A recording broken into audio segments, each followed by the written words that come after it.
The 2014 Australian Capital Territory Community and Government Award winner is Jan Mason from the department. Wow. I'm now wishing that the writing was a bit bigger.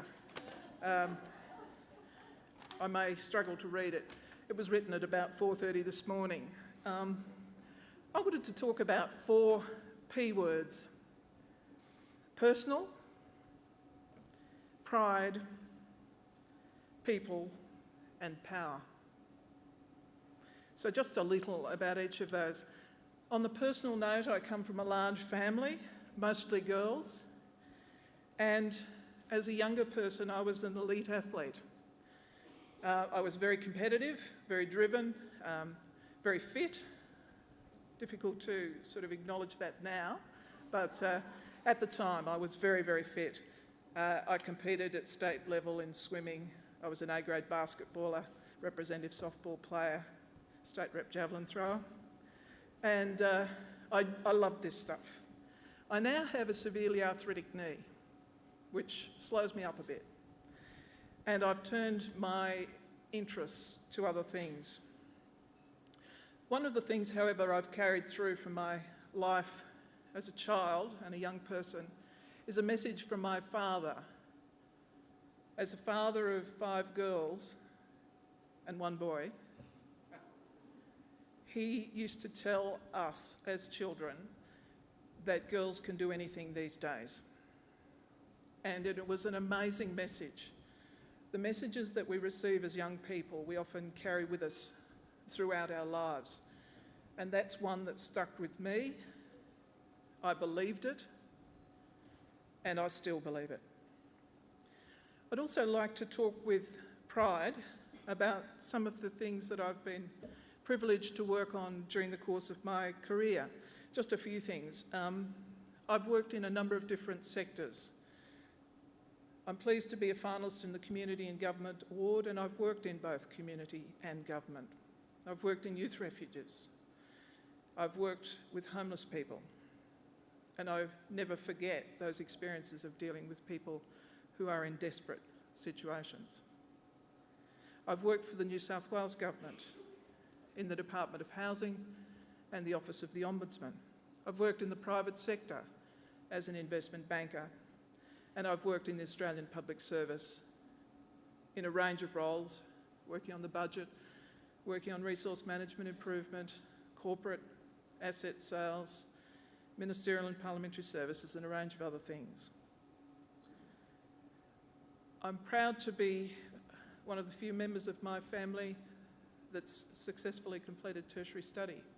Again, I think education opens many doors for both women and men. So a background in studying English, history, politics, and psychology. So what's that got to do with the Department of Finance? That's a good question. I've also studied social science and continuing or adult education. Again, not much to do with the Department of Finance, but after having worked for the department for a number of years, they actually did send me to Harvard to learn about business. So I'm grateful, extremely grateful for that opportunity. I've also worked on some of the largest transactions in the world in which they occurred. Telstra 1, Telstra 2, the AMP listing, and currently the sale of Medibank Private. I do hope they do as well as Telstra after listing. It's been a pleasure to work on both. Other things I want to mention are people, not so much by name because there are too many to thank, some very loyal people. I'm fortunate to have an executive assistant who's worked with me for 16 plus years. I couldn't do what I do without her. I also have an executive officer with whom I've worked for about 15 years. He is here tonight. Thanks, Greg.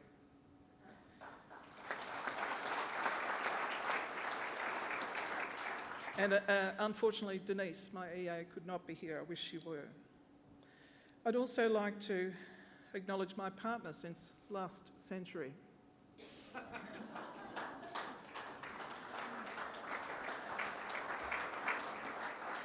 Last night when we were talking amongst the finalists about how useful it would be to have a wife, I can highly recommend it. Thanks, Annie. Although we do have a non-typical relationship, we are each good at different things. We're a great partnership and not at all stereotypical in our roles. Finally, on the people side, I'd also like to acknowledge the great work done by the team that are in my business group, some 400 people who together achieve truly great things, and none of us can do things alone. We all depend and rely on other people and trust them and believe in them. The last P word I wanted to mention was power. Power is something that women often shy away from. We sort of cringe when we think about power. We shouldn't. We should be pleased to have it, pleased to exercise it. As with most power situations, avoid abusing it, to use power for good ends and to make a difference in the world. And one of the things that I'm most proud of is being able to create a working environment where I hope that the people I work with feel like they can give of their best and feel encouraged to do so and valued when they do. Other things that I'm proud of in the Department of Finance, which, by the way, Laurie does welcome ambitious women, so it's a shame you left the public sector. Workplace giving program is something we have in finance where we can donate to charities through the payroll system, and that's something that I established within the department.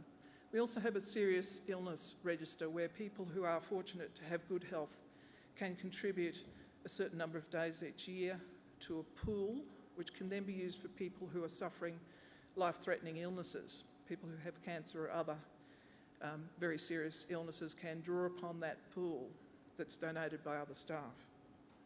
And finally, the Career Starters program, which takes young people straight from school and into the department at the most junior level, and those young people have been fabulous for the department, both men and women, and I'm very proud of that program also. So that's all I've got to say. Thank you very much. I'm incredibly humbled, delighted, overwhelmed and thankful for the person who nominated me, and when I find out who it is, I'd like to thank them personally. Thank you.